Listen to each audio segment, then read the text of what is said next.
Hello everyone, स्वागत है आपका मेरे YouTube channel deep into physics में। और हम पढ़ रहे हैं इलेक्ट्रिक फील्ड एंड चार्जेस। और पिछली वीडियो में हमने डिफरेंट डिफरेंट चार्जेस के बारे में पढ़ा था, कुछ एक्सपेरिमेंट मैंने आपको समझाए थे। ठीक है, तो आज हम आगे बढ़ते हैं और ये समझेंगे। हमने ये तो समझा कि सेम चार्जेस होते हैं तो रिपल्सन होता है और अपोजिट चार्जेस होते हैं अट्रैक्शन होता है, बट कितना अट्रैक्शन होता है?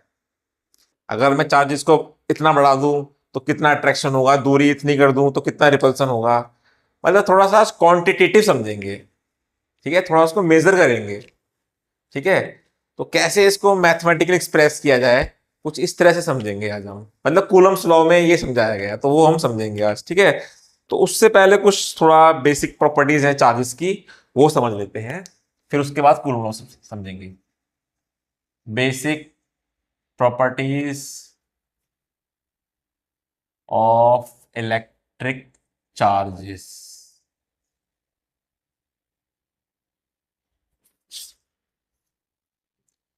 तो मैंने बताया था जो चार्ज होते हैं, कंजर्वेशन ऑफ चार्ज, ये मैंने पिछली वीडियो में समझा दिया था। थोड़ा सा एक बार और समझा दें। देखिए, ना तो हम चार्ज को क्रिएट कर सकते, ना ही हम डिस्ट्रॉ कर सकते। ठीक है, बस हम ये कर सकते हैं, उस चार्ज को उस पे ला देंगे, उस चार्ज को उधर से हटा के उस पे ला देंगे। अगर आप नेट चार्ज लिखोगे, जो टोटल चार्ज पहले था वही टोटल चार्ज आपको बाद में ही मिलेगा। बस ये कर दिया हमने, उस चार्ज को उठा के आपने कहीं और रख दिया। ये आपने कर दिया, जब वहां से उस चार्ज को वहां से हटा दिया, वहां पे खत्म हो गया और वहां पे आ गया। बस आप ये कर सकते। मान लीजिए कोई ऑब्जेक्ट है, दो ऑब्जेक्ट हैं, ये दो ऑब्जेक्ट हैं। ठीक है, मान लीजिए कि ये क्या, एक सिस्टम हो गया। ये क्या हो गया, एक सिस्टम हो गया। तो मैं बोलूंगा सिस्टम का नेट चार्ज है 0। अब इन दोनों को मैंने रब किया, इस पे पॉजिटिव चार्ज हो गए और इस पे नेगेटिव चार्ज हो गए। लेकिन इस सिस्टम का नेट चार्ज हमेशा 0 ही रहेगा। आप इनको ऐड करोगे तो क्या मिलेगा आपको? 0 ही मिलेगा। ठीक है, मतलब चार्जेस किस कारण होते हैं? चार्जेस होते हैं इलेक्ट्रॉन्स के कारण। तो यहां पे हम इलेक्ट्रॉन्स क्रिएट नहीं कर रहे। जितने इलेक्ट्रॉन्स पहले थे सिस्टम के, उतने ही इलेक्ट्रॉन्स अब भी हैं सिस्टम में, उतने ही हैं। बट ये कि ये इलेक्ट्रॉन यहां से यहां आ गए, ये इलेक्ट्रॉन यहां से यहां आ गए। तो सिस्टम का चार्ज तो वही रहेगा, नेट चार्ज जो 0 था वो 0 ही रहेगा। अगर इसका नेट चार्ज अगर 5 होता, 5 यूनिट होता, तो बाद में आप कुछ भी कर लीजिए, रब कर लीजिए, इंडक्शन कर लीजिए, कांटेक्ट कर लीजिए, कुछ भी कर लीजिए, कोई भी मेथड ऑफ चार्जिंग अप्लाई कर लीजिए, नेट चार्ज क्या रहेगा? 4 यूनिट रहेगा। ठीक है, तो यही कंजर्वेशन ऑफ चार्ज में आता है। और दूसरी प्रॉपर्टीज है क्वांटाइजेशन ऑफ चार्ज। पहले तो उससे पहले एक प्रॉपर्टी और समझ लीजिए, additive of charge.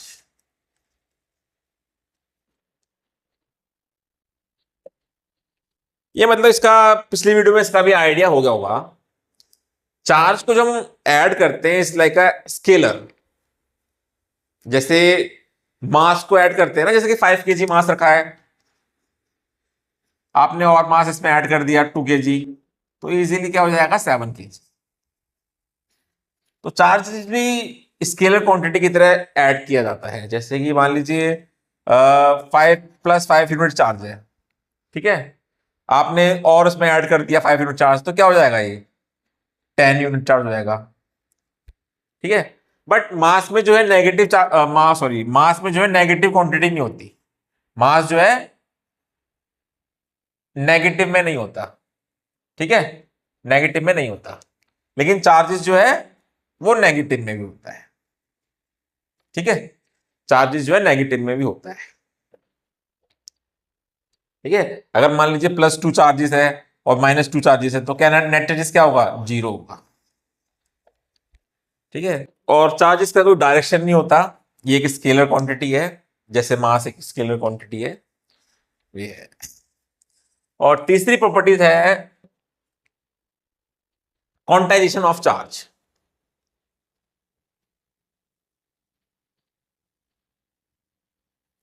Quantization of charge. ये समझना कुछ ज्यादा मुश्किल नहीं है।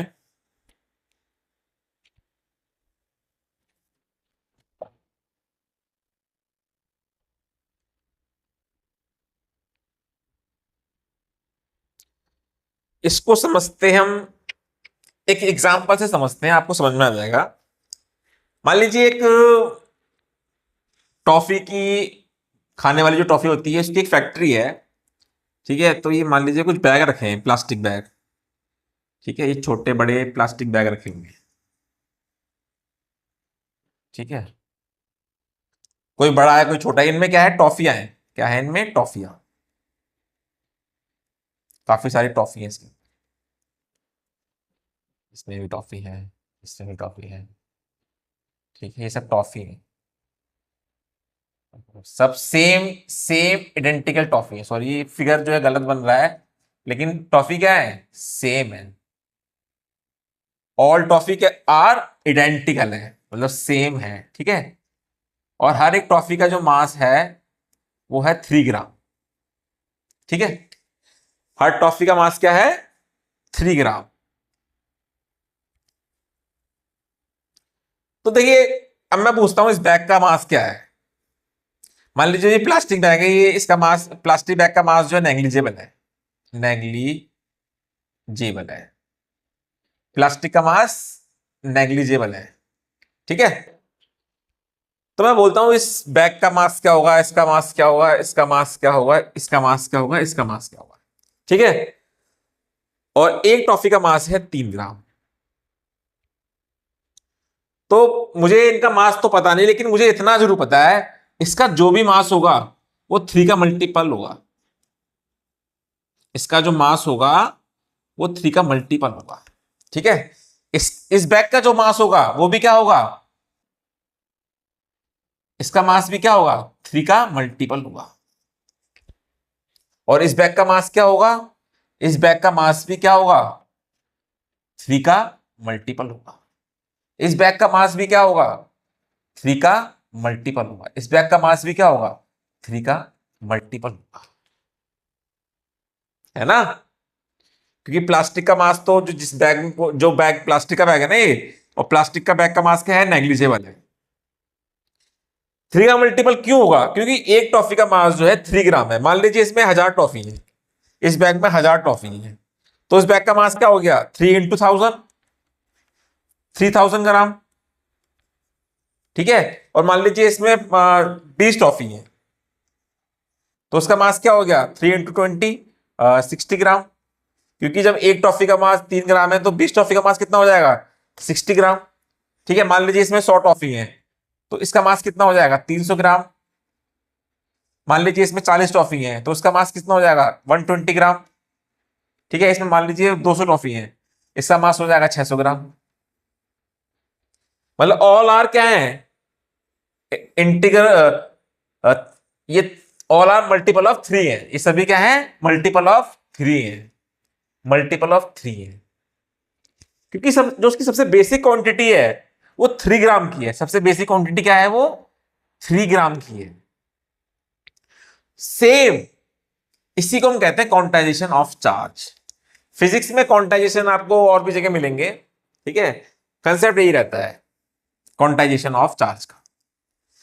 अब हमें पता है कि सबसे छोटा चार्ज क्या है, इलेक्ट्रॉन है। सबसे छोटा चार्ज क्या है, -1.6 × 10⁻⁻90 कूलम। और सारे जो चार्जेस होते हैं इसके ही कारण होते हैं, इसके ट्रांसफर के कारण ही होते हैं सारे चार्जेस। तो जो भी चार्जेस जो मिलेगा आपको, कोई भी चार्जेस ले लीजिए आप, क्यू कोई सा भी चार्जेस हो लीजिए, वो किसका मल्टीपल होगा, वो इलेक्ट्रॉन का मल्टीपल होगा। वो किसका मल्टीपल होगा, इलेक्ट्रॉन का मल्टीपल होगा। Q equal to n E. ठीक है, जैसे यहां पे ये 3 है, वैसे यहां पे E है। ठीक है, ये number of electron, number of electron. ठीक है, और E क्या है, E है चार्ज ऑफ इलेक्ट्रॉन, यानी कि 1.6 माइनस 1.6 इंटू 10⁻⁻90 कूलम। अभी कूलम के बारे में हम समझेंगे, ठीक है। तो यही है क्वांटाइजेशन ऑफ चार्ज। मतलब जो भी चार्ज आपको दिख रहा है, मैं कोई भी चार्जेस हम बताएंगे तो पक्का वो ई का मल्टीपल होगा, ठीक है। और एन क्या है हमारा, एन है हमारा इंटीजर, ठीक है। क्योंकि यहां भी एन क्या है, ये भी इंटीजर है। टॉफी कभी ऐसी तो नहीं हो सकती, आधी टॉफी तो नहीं होगी, ठीक है। यहाँ पे सभी जो है सिंगल टॉफी है, मतलब सभी जो है इडेंटिकल टॉफी है, ठीक है। इसी तरह यहां भी एन क्या है, इंटीजर्स। तो यही क्वांटाइजेशन ऑफ चार्ज का कंसेप्ट है। बट यहां पे एक बात मैं आपको और बताना चाहूंगा, जब हम बड़े लेवल पे पढ़ते हैं, मैक्रोस्कोपिक लेवल पे, तो वहां पे हम क्वांटाइजेशन चार्ज को हम इग्नोर कर देते हैं।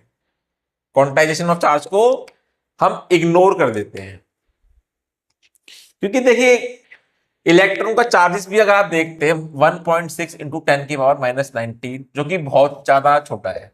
0.0009 जीरो लगाएंगे तब जाके ये चार्ज अब बहुत छोटा है, मतलब, ठीक है। तो बड़े लेवल पे हम इस चार्ज को क्या कर देते हैं, क्वांटाइजेशन ऑफ चार्ज को इग्नोर कर देते हैं, इस कंसेप्ट को क्या कर देते हैं, इग्नोर कर देते हैं, ठीक है। ऐसा मैं क्यों बोल रहा हूं, देखिए मान लीजिए ये कोई कंडक्टर है, ये कॉपर है, कुछ भी है, मतलब कंडक्टर है ये, ठीक है। और मान लीजिए इसके ऊपर कुछ चार्जेस है, ठीक है। तो हम बोलते हैं कि वो चार्जेस क्या होता है, वो यूनिफॉर्मली डिस्ट्रीब्यूटेड हो जाता है। मान लीजिए इस पे चार्जेस हैं Q और वो यूनिफॉर्मली डिस्ट्रीब्यूटेड हो गया, इसका सरफेस एरिया क्या होगा, 4πr², ठीक है। अब जरूरी तो नहीं है कि इसकी वैल्यू जो है वो इसके मल्टीपल में मिले, है ना। तो यहां पे हम इसको इग्नोर कर देते हैं। होना तो यही चाहिए कि वो उसके मल्टीपल में हो, पर वो हम इसको इग्नोर कर देते हैं और अपना जो मैथमेटिक्स है वो अपना चलती रहती है इस तरह से, ठीक है। जब हम इंटीग्रल करते हैं, जो आप आगे सीखोगे, तो वहां भी हम इस तरह से इग्नोर कर देते हैं बड़े लेवल पे। लेकिन जब हम छोटे लेवल पे पढ़ते हैं, जैसे न्यूक्लियर फिजिक्स पढ़ते हैं, तो वहां पे हम इसको इग्नोर नहीं करते। वहां पे ये छोटा चार्ज भी बहुत इंपॉर्टेंट होता है रिजल्ट के लिए, ठीक है। तो यही क्वांटाइजेशन ऑफ चार्ज का कंसेप्ट है। मैक्रोस्केल लेवल पे हम इसको अवॉइड कर देते हैं, और जब न्यूक्लियर फिजिक्स में पढ़ते हैं तो वहां पे हम इसको साथ लेके चलते हैं, क्वांटाइजेशन ऑफ चार्ज। चलिए बस ये कुछ प्रॉपर्टीज हैं, अब समझते हैं कूलम लॉस के बारे में।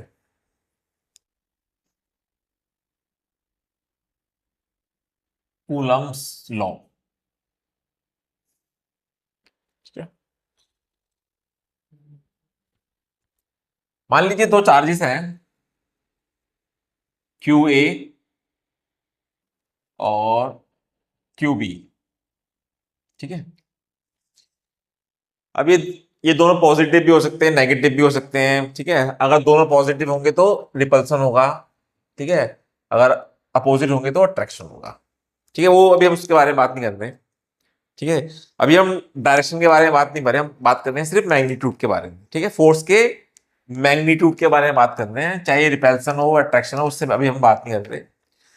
तो Charles coulomb law, Charles coulomb जो जो बताया इस लॉ में, वो ये बताया जो उनके बीच का जो फोर्स होगा, मतलब जो उनके बीच में जो फोर्स होगा, ठीक है, चाहे वो रिपल्सन हो चाहे वो अट्रैक्शन हो, ठीक है, उससे मैटर नहीं है।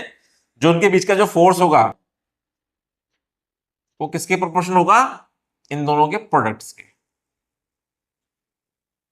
ठीक है। क्या तो उसको मैग्नीट्यूड कह इस तरह से।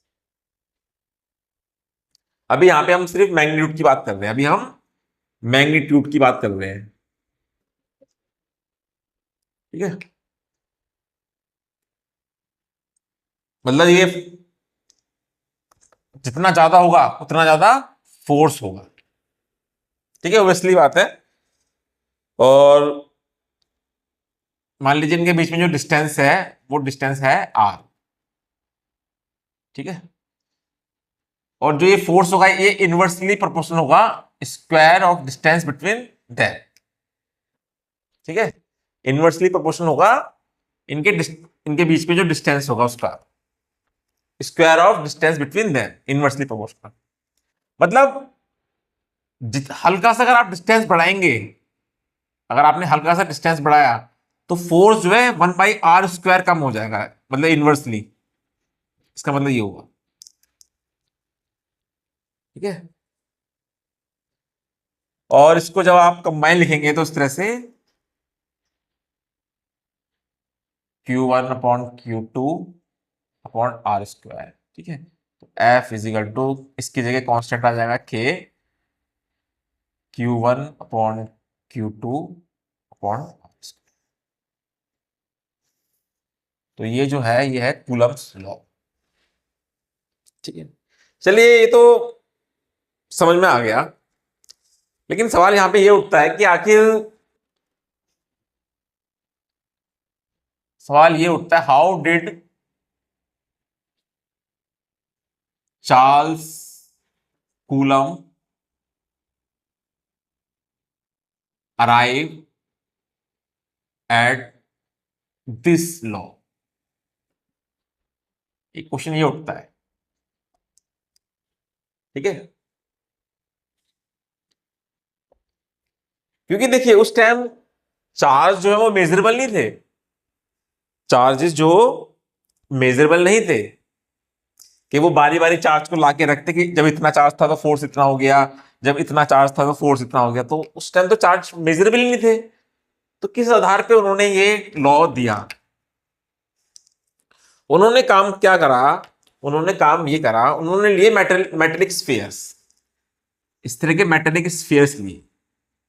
मेटेलिक स्फीयर क्या होते हैं? मेटेलिक स्फीयर होते हैं कंडक्टर्स, ठीक है, कंडक्टर्स होते हैं। अब मान लीजिए इस पे कुछ भी चार्ज दे दीजिए, हमें नहीं पता क्या चार्जेस है, इस पे कुछ भी चार्ज दे दीजिए, मान लीजिए इस पे चार्ज है Q, ठीक है, इस पे चार्जेस है Q। अगर इसको मैं सेम आइडेंटिकल बॉल से टच करूंगा, कांटेक्ट करूंगा, ये सेम आइडेंटिकल बॉल है, सेम या फिर आइडेंटिकल बॉल है ये, कांटेक्ट करने से बिकॉज ऑफ कंडक्शन क्या होगा, दोनों पे चार्ज डिस्ट्रीब्यूट हो जाएंगे, ठीक है। और दोनों आइडेंटिकल है तो क्या होगा, इस पे Q/2 चार्ज आ जाएगा और इस पे क्या आ जाएगा, Q/2 चार्ज आ जाएगा, है ना। हमें ये नहीं पता Q चार्जेस कितना है, बट हमें ये पता चल गया कि ये दोनों अब आधे आधे हो गए, ये दोनों बराबर हो गए, हमें ये पता लग गया ये दोनों बराबर हो गए, हमें ये तो पता लग गया। हमें ये तो पता नहीं है कि कितना चार्जेस है, बट हमें ये पता है कि इन दोनों में बराबर चार्जेस है, ठीक है। अब मैं एक और आइडेंटिकल बॉल ले आता हूं, ठीक है, और वो मैं इससे कनेक्ट कर देता हूं, ठीक है। फिर क्या होगा, इस पे हो जाएगा Q/4 चार्जेस और इस पे हो जाएगा Q/4 चार्जेस, ठीक है। तो चार्ज कूलम ने यही करा, उन्होंने पहले ये वाली बॉल लेके देखी, ओरिजिनल बॉल जिसपे Q चार्जेस था, इसको कनेक्ट कराया, इन दोनों को पास लेके आए, मतलब ये Q चार्जेस और ये Q/4 चार्जेस, इन दोनों को रख के देखा और फोर्स कैलकुलेट करा, ठीक है, कितना फोर्स आया, चलिए ठीक है। फिर इन्होंने इसको हटाया, फिर इन्होंने यारी बॉल रखी Q/2, जब इनको इनमें देखा कितना फोर्स आया, वो कैलकुलेट करा, ठीक है। उसके बाद फिर उन्होंने इस तरह से सेम बॉल रख के देखी, ठीक है, और फिर फोर्स कैलकुलेट करा, फिर देखा कितना फोर्स आया है, तो वो फिर इस आधार पे पहुंचे जो फोर्स जो है वो डायरेक्टली प्रोपोर्शनल है Q1 × Q2 के, ठीक है। वो इस बात पे पहुंचे इस तरह से, मतलब एक उनको प्रोपोर्शनल मिल गया, एक रेशियो मिल गया, उस प्रोपोर्शनल के आधार पे वो उन्होंने ये दिया, ठीक है। और बारी बारी फिर उन्होंने डिस्टेंस बढ़ा के भी देखा, इसको यहां रख के देखा, डिस्टेंस को फिर यहां बढ़ा के देखा, और चार्जेस के साथ करा। तो काफी टाइम जब उन्होंने बार बार ये रिपीटेशन करके एक्सपेरिमेंट करा, तो फिर वो इस बात पे भी पहुंचे ये फोर्स जो है इनवर्सली प्रोपोर्शनल है square of distance between them, ठीक है। तो इस तरह से वो इस लॉ पे पहुंचे, और जो उन्होंने डिवाइस यूज किया था उसको हम बोलते हैं टॉर्सन बैलेंस। ये बहुत ही सेंसिटिव डिवाइस है, बहुत ही सेंसिटिव डिवाइस है, सेंसिटिव डिवाइस। तो और इसी डिवाइस को लेके हेनरी कैवेंडिश ने जो ये जी कांस्टेंट होता है m1 m2 आर स्क्वायर, इस जी की वैल्यू निकाली थी। ये ग्रेविटेशनल फोर्स है, ग्रेविटेशनल फोर्स इसी डिवाइस को लेके। ठीक है, तो आप इसको इस डिवाइस के बारे में गूगल पे या फिर यूट्यूब पे देख सकते हैं किस तरह से ये वर्क करता है। बहुत ही सेंसिटिव डिवाइस होता है। तो इस आधार पर उन्होंने कूलम्ब्स लॉ दिया। अब सवाल उठता है के की वैल्यू क्या होगी।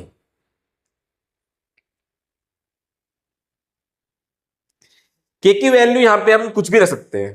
के की वैल्यू यहां पे हम कुछ भी रख सकते हैं। यहां पे हम के की वैल्यू 1 रख लेंगे तो हमारे लिए सही रहेगा, कैलकुलेशन क्या होगी, इजी हो जाएगी, है ना। क्योंकि जो ये इलेक्ट्रिक फोर्स है, जो ये इलेक्ट्रोस्टैटिक फोर्स है, ये पहले कभी मेजर नहीं हुआ था। पहले कभी इसके बारे में कुछ पता नहीं था, कोई मेजरेबल क्वांटिटी नहीं थी। तो इसलिए हम यहाँ पे, अगर ऐसा होता तो हम के की वैल्यू 1 रख लेते, बट यहां पे हम के की वैल्यू 1 नहीं रखते। इसका रीजन क्या है, इसका रीजन ये है,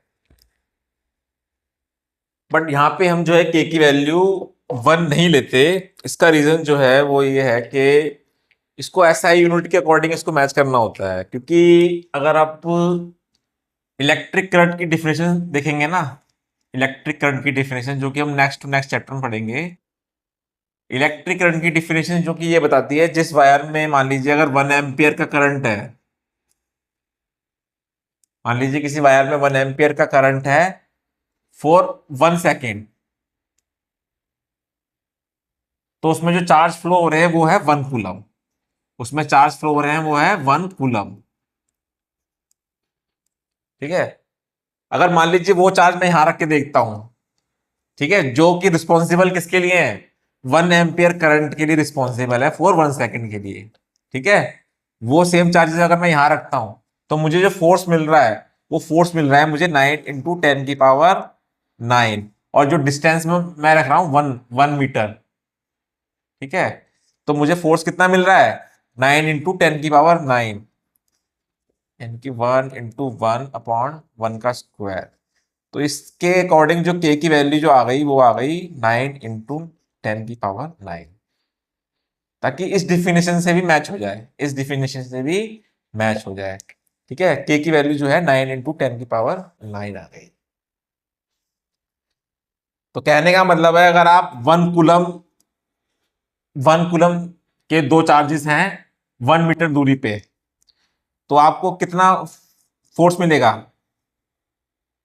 के Q1/Q2 आर स्क्वायर, यानी कि के की वैल्यू है 9 इंटू 10⁹ इंटू 1 का स्क्वायर, यानी कि आपको जो फोर्स मिलेगा वो मिलेगा 9 इंटू 10⁹ न्यूटन, जो कि एक बहुत बड़ा, it's a very enormous force, बहुत ज्यादा बड़ा फोर्स है ये। मतलब आपको कहने का मतलब 1 कूलम चार्ज जो है आपको पूरी फिजिक्स की बुक में शायद मुश्किल ही देखने को मिले। जो 1 कूलम चार्ज है ये एक बहुत बड़ी क्वांटिटी है, एक बहुत बड़ा चार्ज है। ठीक है, आप देख ही सकते हो, एक कूलम के दो चार्जेस को अगर मैं 1 मीटर दूरी पे रखता हूं तो कितना ज्यादा फोर्स देखने को मिल रहा है, 9 इंटू 10⁹ न्यूटन, जो कि एक बहुत बड़ा फोर्स है। अब आगे देखिए, ये तो मैं समझ आ गया कि Q1 Q2/r²। लेकिन जो ये के है इसकी वैल्यू में पता लगी, के की वैल्यू क्या पता लगी हमें, 9 इंटू 10⁹ और के भी किसके प्रोपोर्शनल है, ये हमें आगे पता लगा। के भी जो किसके प्रोपोर्शनल है, ये इनवर्सली प्रोपोर्शनल है किसके, मीडियम के। किसके प्रोपोर्शनल है ये, मीडियम के। मतलब अगर देखिए ये दो चार्जेस है, अगर ये एयर में रखे, अगर ये दो चार्जेस अगर एयर या फिर स्पेस में रखे तो इन दोनों के बीच में कुछ फोर्स होगा। ठीक है, अगर ये सेम दो चार्जेस अगर मैं पानी के अंदर रख दूं तो आपको वो फोर्स नहीं मिलेगा जो आपको एयर में मिल रहा था, वो फोर्स कुछ और होगा। मतलब जो ये के जो कांस्टेंट है ये भी किस पे डिपेंड कर रहा है, मीडियम पे। किस पे डिपेंड कर रहा है, मीडियम पे। इसको हम बोलते हैं परमिटिविटी ऑफ मीडियम।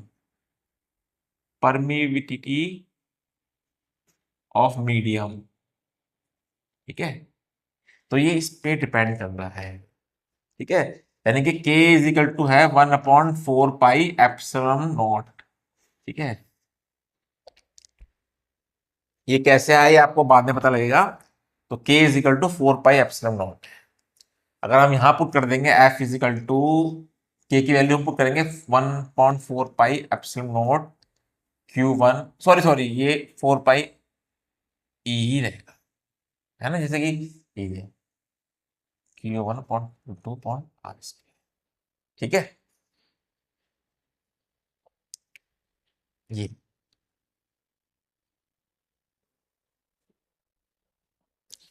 अब मान लीजिए एयर मीडियम है, एयर है या फिर स्पेस या वैक्यूम, इन तीनों के लिए सेम होता है ई की वैल्यू। ठीक है, तो 1/K किसके बराबर है, 1/4 पाई। जब एयर या फिर मीडियम, जब एयर हो ना या फिर स्पेस हो, तो इसको हम ई नॉट लिखते हैं।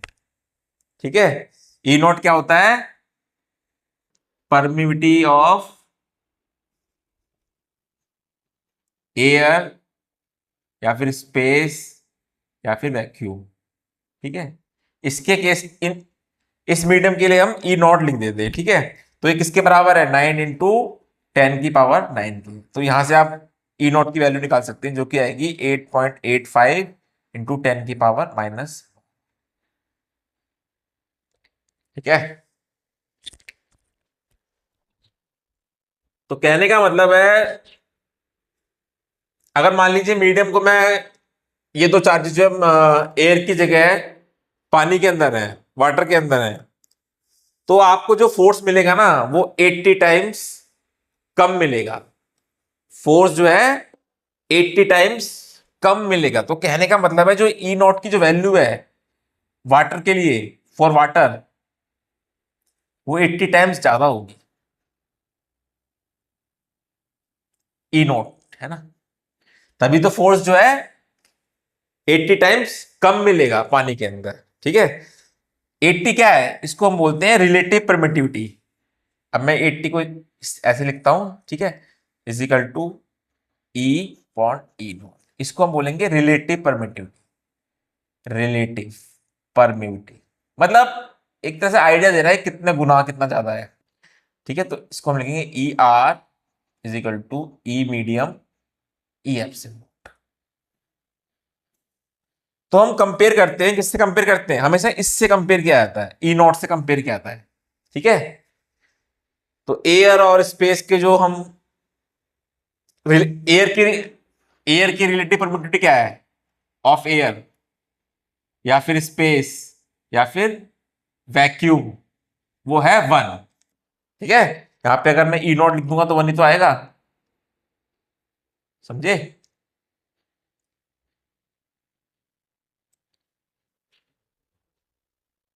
और ई रिलेटिव परमिटिविटी ऑफ वाटर क्या है, ई आर ऑफ वाटर, वो है 80। ठीक है, तो इस तरह से ये कंसेप्ट डिफाइन होता है।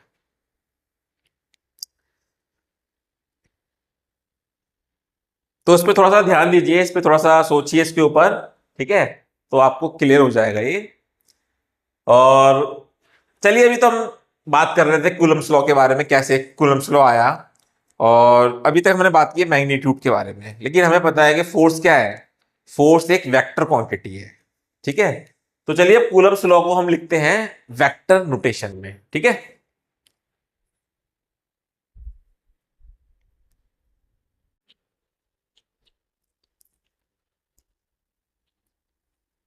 Coulomb law, Coulomb's law in vector notation.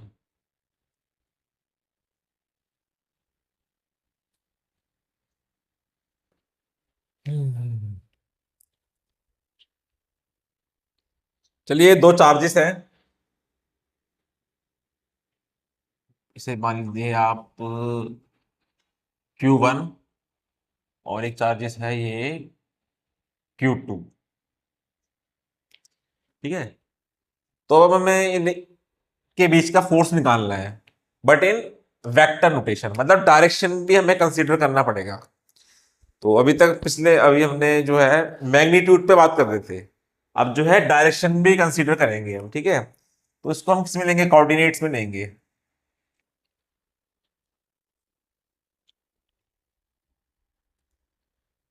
इस तरह से इसको कोऑर्डिनेट्स में ले लेंगे। ठीक है, ये हमारा एक्स एक्सिस मान लीजिए, ये वाई एक्सिस है, और ये जेड एक्सिस। क्योंकि इसी से तो हमें डायरेक्शन का आइडिया पता लगेगा ना, कोऑर्डिनेट से तो हमें डायरेक्शन पता चलेंगे। ठीक है, और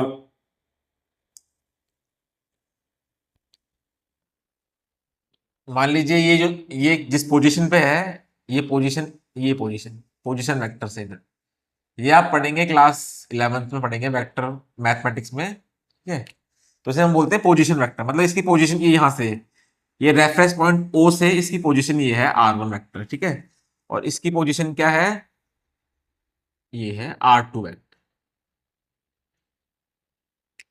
और हमें क्या फाइंड करना है, इन दोनों के बीच का फोर्स फाइंड करना है, और इन वेक्टर नोटेशन। ठीक है, देखिए इन दोनों के बीच का फोर्स, ये कोई सेंस नहीं है बोलने का। ठीक है, हम किस ऑब्जेक्ट पे फोर्स लग रहा है, कौन सा फोर्स लग रहा है, वो मैटर कर, वो बोलना होता है। जैसे कि ये है Q1, चार्जेस Q1 है, तो मैं इस तरह से लिखूंगा F12।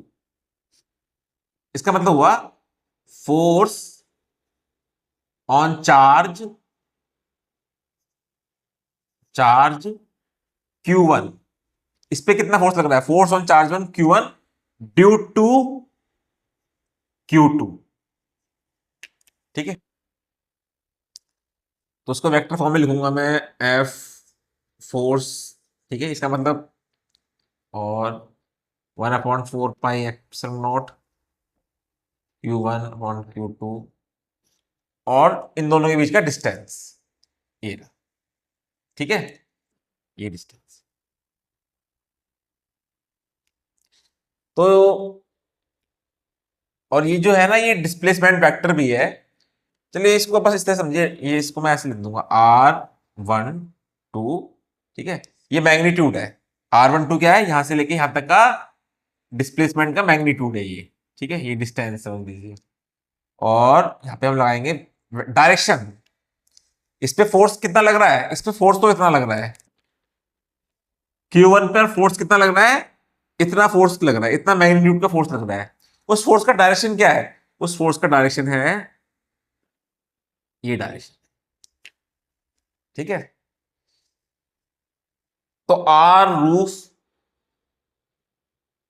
ये डायरेक्शन जो है फ्रॉम 2 to 1। ठीक है, याद है, ये डायरेक्शन किधर है, 2 से 1 की तरफ।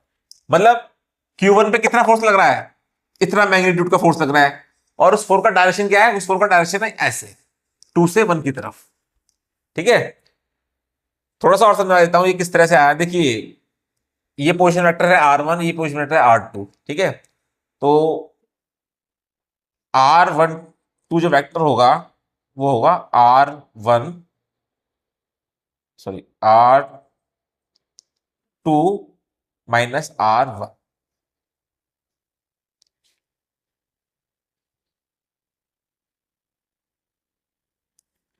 ठीक है, ये है, बस आप ये ध्यान रखिए, R√1 2 जो है फ्रॉम 2 to 1, 2 से 1 की तरफ डायरेक्शन।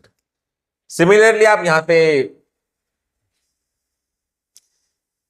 दूसरा फोर्स निकाल सकते हैं।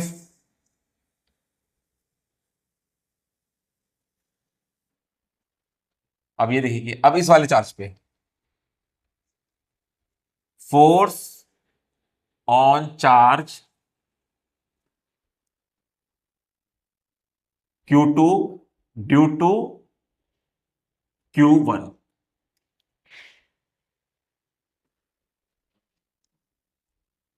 अब इस चार्ज पे कितना फोर्स लग रहा है, इस चार्ज पर, इस वाले चार्ज पे कितना फोर्स लग रहा है और उस फोर्स का डायरेक्शन क्या है। ठीक है, तो वो हम निकालते हैं। 1/4 pi epsilon naught Q1 Q2, और जो डिस्टेंस है वो डिस्टेंस तो सेम ही रहेगा, ये वाला R12। ठीक है, R रूफ 1। अभी R रूफ 12 क्या है, ये डायरेक्शन है, डायरेक्शन, ओनली डायरेक्शन नहीं है, बस मैग्नीट्यूड इसका 1 है, फ्रॉम 2 सॉरी, ये यहां पे हमने 2 1 लिखा है, तो यहां भी हम लिखेंगे 2 1, 2 1, डायरेक्शन फ्रॉम 1 to 2। थोड़ा सा ये इसका उल्टा समझिए, ठीक है, इस तरह से। ये जो होता है ना, ये रूफ होता है, ये यूनिट वेक्टर होता है, ये बस डायरेक्शन बताता है। ठीक है, तो ये थोड़ा सा आपको याद करना पड़ेगा, जो डायरेक्शन है इस तरह से। ठीक है,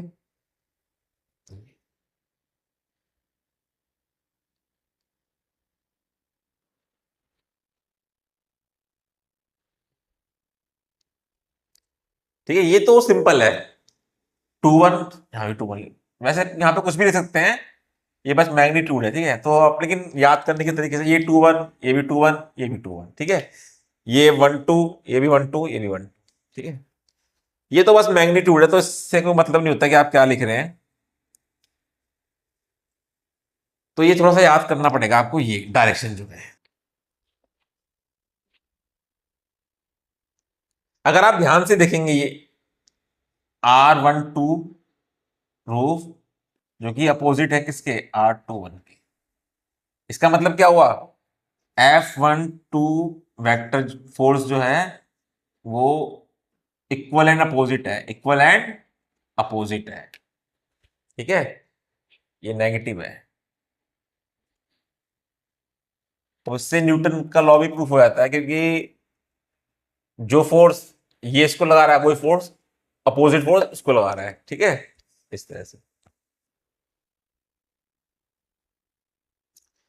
चलिए, ये हो गया 2 पॉइंट चार्जेस के बीच में फोर्स। ठीक है, तो ये हमने वेक्टर फॉर्म में भी समझ लिया। अब मान लीजिए एक पॉइंट चार्जेस है और उस पर काफी सारे चार्जेस मिलके फोर्स लगा रहे हैं, तो वो हम कैसे कैलकुलेट करेंगे। ठीक है,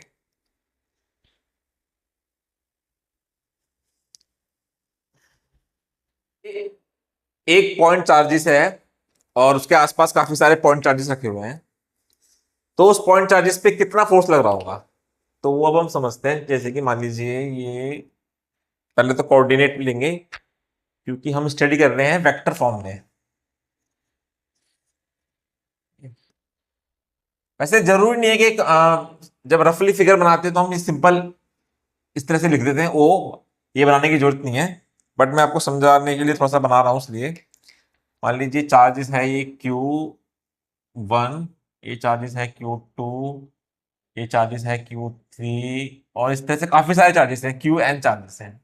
ठीक है, और इन सब का पोजीशन वेक्टर है, ये इस तरह से है, ये R1 वेक्टर, और ये R2 वेक्टर, और ये हो गया हमारा R3 वेक्टर, और ये हो गया RN वेक्टर। ठीक है,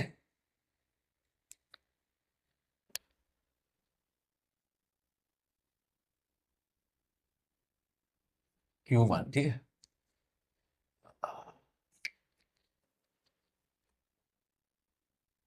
अब हम क्या फाइंड करना चाहते हैं, हम फाइंड करना चाहते हैं Q1 पर क्या फोर्स लग रहा है, Q1 पर क्या फोर्स लग रहा है। ठीक है, अब देखिए, Q1 पे इसका भी इफेक्ट पड़ेगा, Q1 पे इसका भी इफेक्ट पड़ेगा, Q1 पे इसका भी फोर्स पड़ेगा, है ना। तो क्या फोर्स होगा, हम चाहते हैं, हम निकालना चाहते हैं F1, मतलब force on charge Q1 due to all the charges. ठीक है, ये चार्जेस 5 हो सकते हैं, 6 हो सकते हैं, 7 हो सकते हैं, कितने भी हो सकते हैं। ठीक है, ये हम फाइंड करना चाहते हैं। ठीक है, तो एक्सपेरिमेंटल एक बात ये वेरीफाई हुई that force on any charge due to number of other charges is the vector sum of all the forces on that charge due to the other charge। मतलब अगर मैं F1 निकालना चाहूं, मतलब force on charge Q1 due to other charge, मतलब इस पर कितना फोर्स लग रहा है इन सबके द्वारा, तो वो होगा vector sum of all the charges. ठीक है, ये plus F3 plus F1 plus इस तरह से ये चलता जाएगा N, ये N है। समझ में आया आपको? मतलब जो फोर्स 2 ने 1 पर लगाया, force on 1 due to charge Q2 plus जो force on charge Q1 due to Q3। ठीक है, जो फोर्स प्लस ड्यू टू जो फोर्स Q4 की वजह से लगा, Q4 बनाए खैर कोई नहीं। ठीक है, इस तरह से सबका ऐड, सबका वेक्टर सम। ठीक है, ये जरूरी नहीं कि ऐसा हो जाए, बट एक्सपेरिमेंट जब किए गए तो इससे वेरीफाई हो चुका है कि ये सबके वेक्टर सम के बराबर होगा। ठीक है, मतलब जो फोर्स 2 1 पे लगा रहा है प्लस जो फोर्स 3 1 पे लगा रहा है प्लस जो फोर्स N 1 पे लगा रहा है प्लस सबका vector sum force on charge Q1 due to all the charges होगा। ठीक है, अब मैं पूछता हूं अगर आपसे फोर्स ऑन चार्ज 2 क्या होगा, मतलब force on charge Q2 due to all the charges क्या होगा? ये होगा सेम इसी तरह F2 force on charge Q2 due to Q1। ठीक है, plus force on charge Q2 due to Q3। ठीक है, plus force on charge Q2 due to Q4। ठीक है, प्लस इस तरह सारे forces, force on charges Q2 due to any forces. ठीक है, इस तरह से ये। ठीक है, the individual force are unaffected due to presence of other charges. ठीक है, जब ये इसको फोर्स लगा रहा होगा Q3 चार्जेस Q1 पे, तो इनका कोई इफेक्ट नहीं होता। ठीक है, और जब ये इसको फोर्स लगा रहा था तो इनका कोई इफेक्ट नहीं होता। इजीली सबके वेक्टर सम के बराबर हो जाता है। ठीक है, ये ऐसा हमेशा नहीं होता और ऐसा जरूरी भी नहीं है, बट यहां पे हो रहा है। ठीक है, एक्सपेरिमेंटली प्रूफ हो चुका है।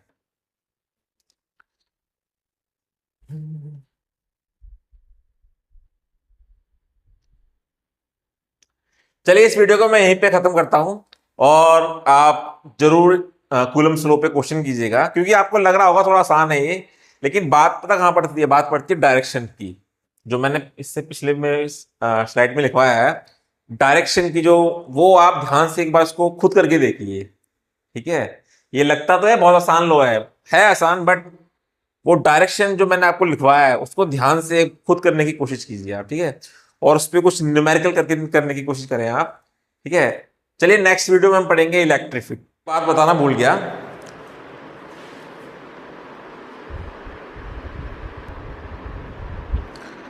देखिए मैंने कूलम लॉ लिखा जो है इस तरह से लिखा है। मान लीजिए दो चार्जेस हैं Q1 और ये है Q2। ठीक है, तो force on 1 due to Q2 वो होगा 1/4 pi epsilon naught Q1 Q2 R12 का स्क्वायर R12। ठीक है, और जो R12 क्या है, ये डायरेक्शन है। क्या डायरेक्शन है? फ्रॉम 2 to 1, इधर से इधर की तरफ डायरेक्शन है। ठीक है, और जब मैं ये निकालता हूँ 2 1 1/4 pi epsilon naught Q1 Q2 R21 square, और ये डायरेक्शन है।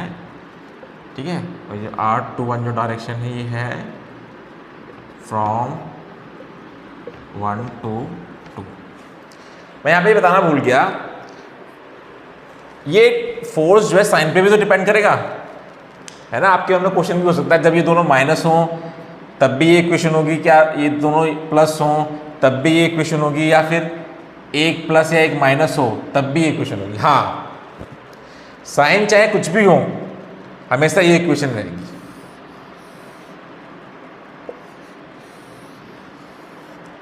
साइन कुछ भी हो हमेशा यही इक्वेशन रहेगी।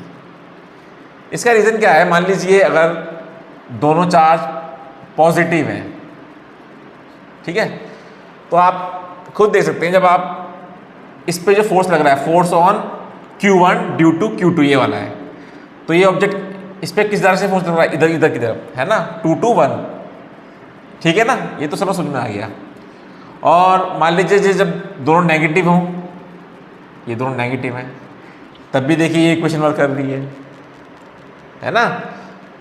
इस पे जो फोर्स लग रहा है वो किधर लग रहा है, फ्रॉम 2 to 1, ये इधर जा रहा है, ठीक है। सेम इसके साथ भी ऐसे ही है ना। ये देखिए फोर्स ऑन 2 ड्यू टू 1, 2 से 1 से 2 की तरफ, 1 से 2 की तरफ जा रहा है इधर, ठीक है। तो ये दोनों कंडीशन में वैलिड है कब, जब Q1 Q2 का जो मल्टीप्लाई है वो 0 से बड़ा हो, मतलब या तो दोनों पॉजिटिव हों या तो दोनों नेगेटिव हों, इनका मल्टीप्लाई क्या आएगा, पॉजिटिव आएगा तो 0 से बड़ा होगा, ठीक है। और अब कंडीशन होती है एक प्लस हो एक माइनस हो, तब क्या होगा, तब भी देखिए मान लीजिए एक प्लस एक माइनस है तो क्या होगा, ये क्वांटिटी क्या हो जाएगी, नेगेटिव हो जाएगी, क्योंकि माइनस प्लस का मल्टीप्लाई क्या होगा, माइनस होगा, ठीक है। और जो ये माइनस होगा वो इसका डायरेक्शन चेंज कर देगा, ये हो जाएगा माइनस, ये माइनस मान लो यहाँ आ गया, ये हो जाएगा माइनस, यानी कि डायरेक्शन फिर क्या होगा, 1 से 2 की तरफ होगा, 1 से 2 की तरफ होगा। लेकिन हम लिखेंगे इक्वेशन बस यही, जब वो कैलकुलेशन करेंगे तब वो उसमें आ जाएगा, लेकिन हम इक्वेशन इस तरह से लिखेंगे, ठीक है। अब देखिए इस इक्वेशन के अकॉर्डिंग देखिए फ्रॉम 1 to 2 हो गया ये 1, अब देखिए ये दोनों अट्रैक्ट करेंगे ना, ये दोनों ऐसे आएंगे एक दूसरे के पास इस तरह से, तो 1 जो है 2 की तरफ जाएगा, है ना, फ्रॉम 1 to 2, ठीक है। लेकिन हम इक्वेशन को हमेशा ऐसे ही लिखेंगे,